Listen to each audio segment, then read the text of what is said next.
Gen Z lives online. We message instantly. We share constantly. We're never more than a screen away from someone else. And yet, Gen Z reports higher loneliness than any generation before it. Not during war, not during famine, but during the age of unlimited connection. This isn't just a social problem. It's a psychological crisis.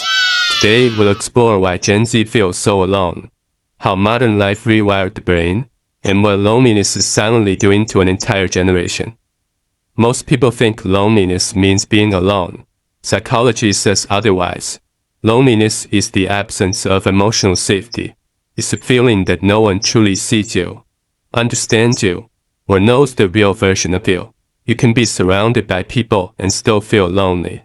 Gen Z didn't lose connection. They lost depth. And the human brain evolved for depth, not speed. Gen Z is the first generation to grow up fully digital. Childhood used to mean boredom, imagination, and face-to-face interaction.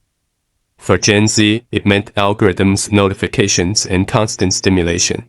The brain adapted to this environment. Attention spans shortened, patience weakened, and emotional tolerance dropped. Real relationships are slow. Online life is instant. Slowly, real connection started to feel uncomfortable. Adolescence is the stage where identity forms, but Gen Z formed identity under constant observation. Every photo judged, every opinion measured, every mistake archived. This created a generation hyper-aware of how they appear, but unsure of who they actually are. Psychologists call this external identity formation. When self-worth depends on feedback, loneliness becomes inevitable, because approval is not belonging. The brain releases dopamine when we scroll, but bonding doesn't come from dopamine. It comes from oxytocin, released through physical presence, touch, shared emotion. Gen Z receives thousands of dopamine hits per day, but very little oxytocin.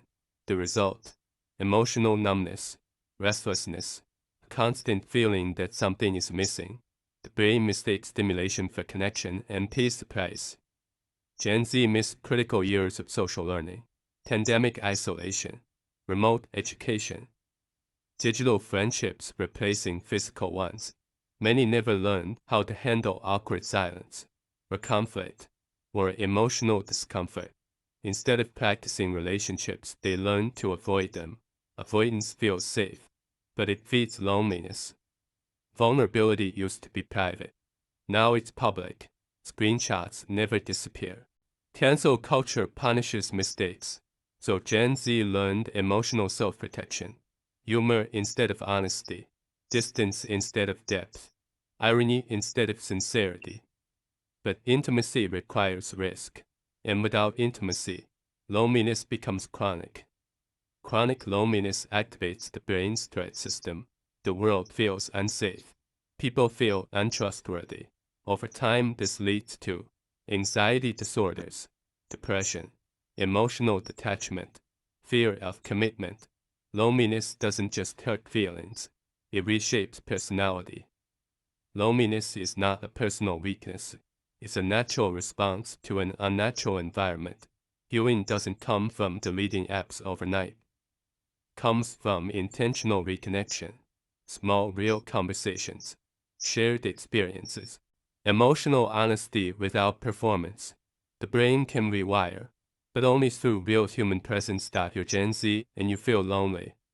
It's not because something is wrong with you. It's because you were raised in a world that forgot how to connect. And remembering is possible. You are not invisible. You are not broken. You are human. This is psychology uncovered. And this is the mind behind the silence.